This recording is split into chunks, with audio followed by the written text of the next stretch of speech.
지역의 이슈를 살펴보는 헬로 이슈 토크입니다. 9대 순천시 의회가 개원하면서 본격적으로 의정 활동의 시작을 알렸습니다. 오늘 이슈 토크에서는 순천시 의회 전반기 의정 운영 계획을 들어보는 시간 마련했는데요. 9대 순천시 의회 전반기를 이끌어갈 정병회 의장 스튜디오에 모셨습니다. 안녕하십니까? 안녕하세요. 네, 의장님 4년 만에 의회에 복귀해서 5선 의원으로 의장이 당선이 되셨는데 진심으로 축하드리고요. 먼저 당선 소감부터 밝혀주시죠. 네, 안녕하세요. 정병회 순천시의회 의장입니다. 저는 2002년 순천시의회에 첫 입상하여 2014년까지 3선 의원으로 활동하였고요. 그 후 전라남도 의회에서 4년 동안 광역 행정을 두루 경험한 지방 의원으로서는 5선 차로 여러 가지로 부족한 점이 많지만 정병회는 영원한 지방 의원이고 깨끗한 심부름꾼이다 라는 초심에는 변함이 없습니다. 그리고 이제 9대 전반기 순천시 의회 의장으로 추천해 주신 의원님 한 분 한 분께 진심으로 감사하다는 말씀도 드리고 싶습니다. 저는 앞으로 의장으로서 일하는 의회, 강한 의회, 신뢰받는 의회를 만들고자 하고요. 그래서 각종 특이활동 및 스터디그룹 지원 정책을 확대해 나가서 순천시의회 의원님들의 의정활동이 어디에서나 정말 빛날 수 있도록 앞장설 것입니다. 그리고 순천시의회가 깨끗하고 청렴한 의회로 다시 거듭날 수 있도록 정말 신뢰받는 의회가 될 수 있도록 최선의 노력을 다할 생각입니다. 의장님께서는 도의원 1번 또 시의원 4번 당선이 되셨습니다. 순천시 의회에서 최다선 의원이신데요. 오랜 기간 의정 활동을 하시면서 가장 힘들었던 경험이나 또 보람됐던 경험이 있다면 들어볼 수 있을까요? 힘들었던 일도 사실 있었죠. 때로는 저는 항상 깨끗한 심부름꾼이다라는 각오와 전제하에 일했습니다마는 때로는 지역 주민들이 시민들이 야속했던 적도 내 스스로 느꼈던 적도 있었습니다. 근데 이제 그런 부분 정말 항상 주민은 옳았다, 시민은 옳다라는 그리고 나는 영원한 깨끗한 심부름꾼이다라는 그 전제 속에서 그런 것들을 극복할 수 있었고요.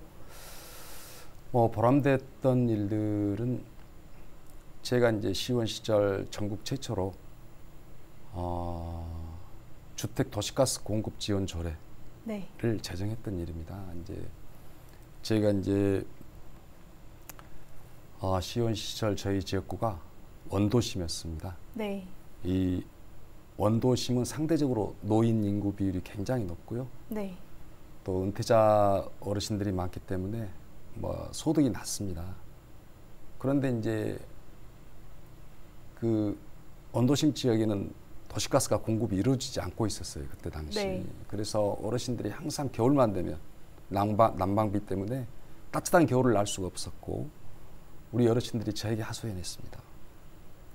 정 의원, 어떻게 하면 우리 지역도 도시가스가 공급이 돼서 우리가 부담 없이 따뜻한 겨울을 알 수 있을까? 저희 손을 잡고 항상 말씀해 주셨습니다. 그래서 항상 가슴이 미어지는 듯 했었어요. 그래서 이런 부분을 어떻게 극복할 수 있을 것인가에 대해서 정말 너무나 많은 고민을 했었고요. 그래서 이제 대안을 마련했던 것이 주택에 도시가스를 공급하면 순천시가 어떻게든 좀 지원을 통해서 빨리 공급될 수 있도록 해보자 해서 만들어진 게 순천시 주택 도시가스 공급 관련 조례입니다. 이제 그 조례가 만들어지고 또 지원을 통해서 주택의 도시가스가 조금 공급이 빨리 이루어졌을 때 지역 주민들이 정말 좋아하는 모습 보고 저도 정말 눈물이 났던 적도 있었습니다. 네, 순천시 의회 의장단 원구성이 마무리가 됐습니다. 의장부터 부의장 그리고 상임위원장까지 모두 다수 정당인 민주당 의원들이 자리에 앉으면서 전남 지역 대부분 의회가 그렇듯이 좀 민주당 독식이 아닌가 하는 우려도 있거든요. 이와 관련해서 이번 원구성 의장님께서는 어떻게 보시나요?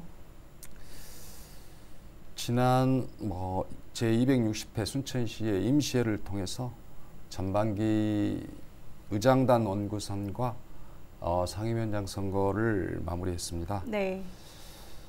좀 민주당 독식이라는 표현은 조금 과하다는 느낌이 듭니다. 네. 그렇지만 이제 의장, 부의장, 상임위원장을 포함한 선출은 선거일 전일까지 후보자 등록을 해서 등록된 후보를 대상으로 무기명 투표 방식으로 진행을 했다, 선출을 했다는 네. 점을 말씀드리고 싶고요.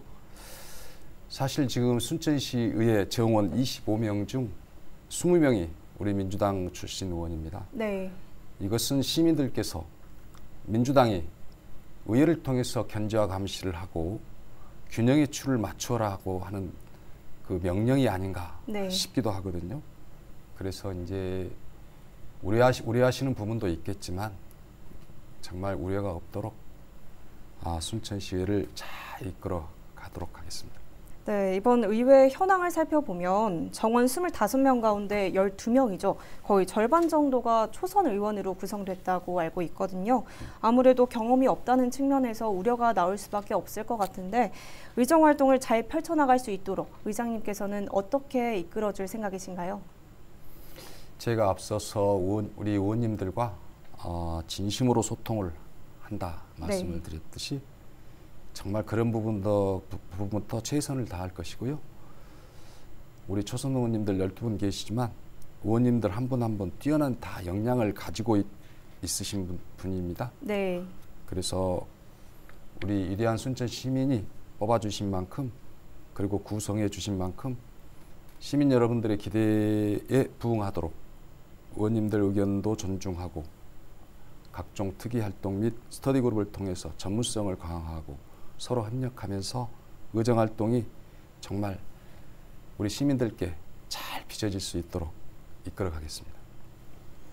초선이긴 하지만 의원들의 역량을 믿고 또 각종 활동을 통해서 전문성을 강화시키겠다라고 말씀해 주셨습니다.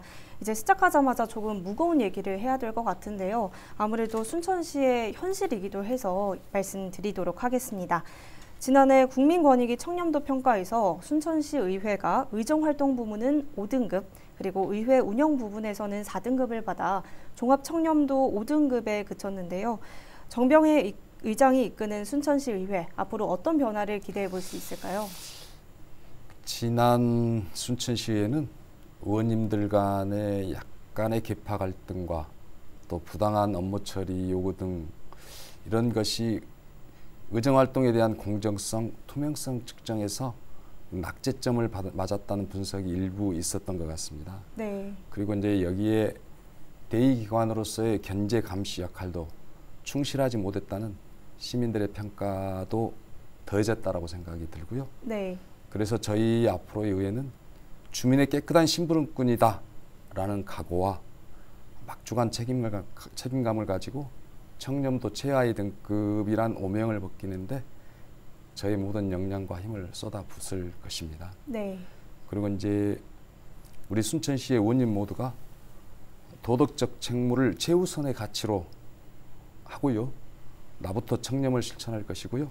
또한 그리하여 시민들께 신뢰받는 깨끗한 심부름꾼 의회로 거듭나도록 노력하겠습니다. 주민의 깨끗한 심부름꾼이라는 전제를 가지고 의원 스스로 엄격해지는 의회를 만들겠다, 이렇게 말씀해 주셨습니다. 또 의회는 의결기구이고 또 지방정부를 견제하는 역할을 하고 있잖아요. 그런데 주변 지자체들을 보면 의회와 또 시와의 갈등이 굉장히 심각한 상황에서 현안 사업에 제동이 걸리는 모습을 볼 수 있거든요. 그런데 이게 장기화가 된다면 시민들을 위한 일은 아니다라는 생각이 드는데요. 의회와 시의 관계 어떻게 가져갈 생각이신가요? 순천 시민의 행복과 진정한 지방자치의 실현은 지방자치단체를 이끌어가는 수레바퀴, 네. 양수레바퀴죠. 이 의회와 집행부의 균형에서부터 시작된다라는 생각입니다. 네. 그래서 우리나라 지방자치는 이 기관 대립형을 취하고 있어서 정책 결정 과정에서 집행부와 의회가 약간의 갈등이 발생할 수 있는 구조라는 것은 다 아는 사실 아니겠습니까? 네, 맞습니다. 그래서 이제 저희 의회는 의회 본연의 역할인 시정에 대한 합리적인 감시 그리고 건강한 견제는 항상 하겠습니다. 그렇지만 순천시의 발전과 순천 시민의 행복이라는 공동의 목표를 위해서 노광규 시장님을 비롯한 집행부와 지속적으로 대화하고 협력할 것이고요. 그래서 행정이 정말 바람직한 방향으로 나아갈 수 있도록 비판과 지적만 하는 것이 아니라 네. 정말 생산적인 대안을 제시해서 정책의회로서 역량을 강화해 나가도록 하겠습니다. 순천시의 발전과 또 시민의 행복이라는 공동의 목표를 위해서 시와 함께 협력해 나가겠다 이렇게 말씀해 주셨습니다. 또 이번 선거에서 노광규 시장의 핵심 공약을 살펴보면 사업비가 만만치 않은 규모 있는 공약들이 굉장히 많습니다. 예를 들어서 신대지구 문화복합 쇼핑몰 유치라든지 또 중앙로 언더패스 등이 있는데요. 꼼꼼히 좀 따져봐야 할 사항들이 많은 것 같은데 주요 공약들에 대한 의정 활동 계획 들어볼 수 있을까요? 그렇습니다. 이제 시민 모두가 만족하는 공약이나 정책은 존재할 수 없을 것이라는 생각입니다. 네. 그렇지만 우리 의회에서는 시민 여러분들의 의견을 항상 귀 기울여서 듣고요. 어떤 절차나 의견이 누락되지 않도록 집행부와 활발히 소통하고 깊이 있게 토론하겠습니다. 그리고 그리하여 민의를 대변하는 기관으로서 역할을 다할 것입니다. 그리고 이제 막대한 예산이 수반이 되는 공약 사업에 대해서는 네. 비용 편익 분석 등을 통해서 대안을 제시하고요. 그리하여 순천시 발전과 시민의 행복을 위한 길로 이끌어 나가도록 하겠습니다. 네, 이렇게 의정 활동 계획까지 살펴봤고요. 또 순천시는 내년 2023 순천만 국제정원 박람회 개최를 앞두고 있는데요. 국제 규모의 행사인 만큼 시와 의회에 좀 긴밀한 협업이 필요해 보이거든요. 박람회 지원 계획은 어떻게 되시나요? 아무래도 우리 이제 순천시가 명운을 걸고 추진하고 있는 2023 순천만 국제정원 박람회 네. 정말 중요한 행사이고 사업입니다. 그래서 네. 이 2023 순천만 국제정원 박람회와 관련해서는 우리 존경하는 소병철 국회의원님께서 이미 이 정원 박람회 지원과 사후 활용에 관한 특별법을 만들어 주신 상태입니다. 네. 정말 국내에서는 유례가 없는 법안인데요. 이렇듯이 우리 순천시를 대표하는 국회의원님께서도 이렇게 적극 나서서 네. 법안까지 만들어 주셨기 때문에 저희들이 힘이 생깁니다. 정말 우리 순천시의회도 정원박람회가 정말 성공할 수 있도록 최선의 노력을 다할 생각입니다. 박람회 성공 개최를 위해서 적극적으로 지원하겠다라고 말씀해 주셨습니다. 이제 지역 현안 문제에 대해서 얘기 나눠볼 텐데요. 민선 8기 취임 직후에 좀 현안 문제에 대해서도 다양한 이견이 있었습니다. 먼저 쓰레기 매립장 설치 문제에 대해서 얘기 나눠보고 싶은데요. 입지선정위원회가 선정하기로는 월등면 송치 지역을 1순위로 정했습니다만 노광규 시장의 입장은 좀 다른 것 같더라고요. 이와 관련해서 의회는 어떤 입장인가요? 이제 저희들이 아직 제대로 검토는 하지 않았습니다. 이제 그렇지만 민선 8기 순천시 입장은 인근 여수시나 광양시와 함께 시설 광역화를 통해서 지방산단 내에 이 광역 쓰레기 처리장을 조성해서 여러 가지 국비 지원도 받는 방안들을 검토하는 것으로 알고 있습니다. 네. 그것이 이제 주거 밀집 지역을 좀 벗어나서 민원을 최소화할 수 있는 방안도 될 것이라는 생각이 들어집니다만 네. 아직 관련해서 인근 지방자치단체들과 아직 정리되고 협의한 바는 없을 것 같아요. 네. 예, 그리고 또 그에 따라서 시민들의 의견도 아직 수렴하지 않는 상태인 것으로 알고 있어요. 네. 그래서 이제 저희 의회는 앞으로 시민들의 다양한 의견 수렴하고 좀 심도 있게 검토해서 진행해 가도록 하겠습니다. 네, 이어서 다른 현안 문제도 살펴보도록 하겠습니다. 경전선 도심 통과 문제에 대해서도 좀 다양한 요구가 있는데요. 우선 경전선이 지역 밑으로, 도심 밑으로 들어간다라고 건의를 한 상태이죠. 그런데 이게 예산이 좀 크게 늘어난 부분이기 때문에 쉽지만은 않을 것 같거든요. 의회 차원에서는 어떤 노력을 이어갈 생각이신가요? 경전선은 열차 운행 횟수 증가에 따라서 각종 안전사고 위험성이 상존하고요. 고압 전철 구조물 설치에 따라서 도심 구간 단절로 인해서 장기적 도시 미래 계획에 차질이 생길 수도 있습니다. 네.